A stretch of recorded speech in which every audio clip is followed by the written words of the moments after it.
Assalamualaikum warahmatullahi wabarakatuh. Perkenalkan, nama saya Latif Saiful Milah, dengan NIM akhir 070. Nah, di sini saya ingin menjelaskan tentang metode dan strategi berpikir kreatif. Nah, ini salah satu materi dari mata kuliah Manajemen Inovasi dan Teknologi. Baik, langsung saja ke materi yang pertama. Nah, di materi yang pertama itu ada Intuitive Thinker Style. Nah, eh, Intuitive Thinker Style ini itu mainan pemikir intuitif kemungkinan Anda untuk memanfaatkan alam bawah sadar Anda dan menemukan ide-ide yang sudah Anda miliki. Nah, yang kedua yaitu untuk memecahkan masalah, Anda harus percaya bahwa Anda sudah memiliki jawabannya di alam sadar. Nah, ini seperti Anda kehilangan jam tangan di suatu tempat, di rumah Anda, jika Anda terus mencari, Anda akhirnya akan menemukannya. Nah, yang selanjutnya itu ada tugas utama fisikawan adalah untuk sampai pada hukum-hukum dasar universal yang darinya kosmos dapat dibangun melalui deduktif murni.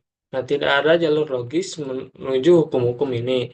Nah, hanya intuisi yang bersandar pada pemahaman simpatik yang dapat mencapainya. Ini kata Albert Einstein. Nah, selanjutnya ada eureka moment atau insight. Nah, ketika seseorang tiba-tiba memahami sesuatu yang sebelumnya tidak ia mengerti, nah ini adalah pengalaman mendadak di mana sebuah konsep atau solusi atau wawasan menjadi jelas tanpa usaha berpikir yang terlihat. Nah, yang selanjutnya itu ada blue process atau intuition. Nah, intuisi adalah kemampuan untuk memahami atau mengetahui sesuatu secara langsung, nah, tanpa melalui proses berpikir yang sadar atau analitis. Nah, intuisi ini sering disebut sebagai firasat atau insting, nah, atau juga perasaan dalam hati yang muncul tanpa alasan yang jelas.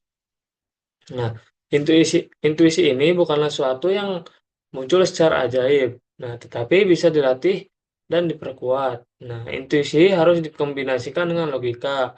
Nah, intuisi yang murni tanpa logika bisa menyesatkan. Oleh karena itu, intuisi perlu diuji dengan pemikiran rasional. Nah, kombinasikan intuisi dan logika memungkinkan seorang membuat keputusan yang cepat dan akurat. Nah, yang selanjutnya yaitu ada chilling out atau relaxation relaxation. Nah, yang pertama itu ada ciptakan lingkungan yang tenang. Nah, selanjutnya ada cari tempat yang nyaman dan bebas dari gangguan. Nah, bisa di dalam ruangan yang sepi atau di alam terbuka. Nah, gunakan teknik relaksi yang Anda sukai. Nah, selanjutnya ada meditasi ringan atau pernapasan dalam. Mendengarkan musik yang menyenangkan, menggunakan metode visualisasi untuk menenangkan pikiran. Nah, yang terakhir ada biarkan pikiran mengalir secara bebas. Nah, yang selanjutnya ada the tree atau incubation. Nah, yang pertama yaitu ada fisikawan terkenal mengatakan bahwa penemu besar sering terjadi dalam 3B, bus, bed, dan bed. Nah, bus atau tempat tidur dan kamar mandi. Yang kedua yaitu ada ini menggambarkan bahwa ketika kita rileks dan tidak memaksakan otak untuk menemukan solusi, nah ide-ide cemerlang sering muncul secara spontan. Nah, masih yang materi the tree atau introduction. Nah, yang pertama itu ada identify atau identifikasi. Yang kedua ada prepare atau persiapan. Yang ketiga ada intro atau instruksi atau konstruksi. Yang keempat ada incubate atau inkubasi. Yang kelima ada eureka atau pencerahan. Nah, yang selanjutnya materi yang kesekian ada true and false atau Januszian thinking.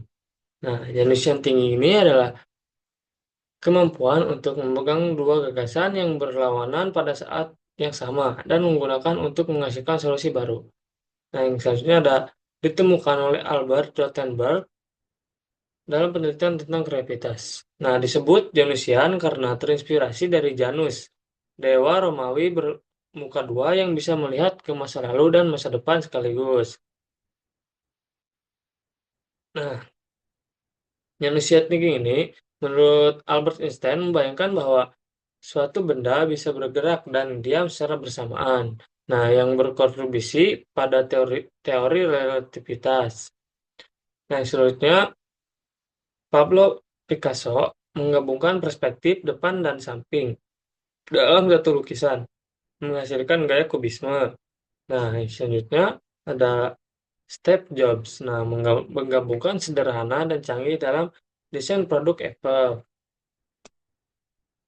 Nah, mungkin cukup sekian yang bisa saya jelaskan. Kurang lebihnya mohon maaf. Wassalamualaikum warahmatullahi wabarakatuh.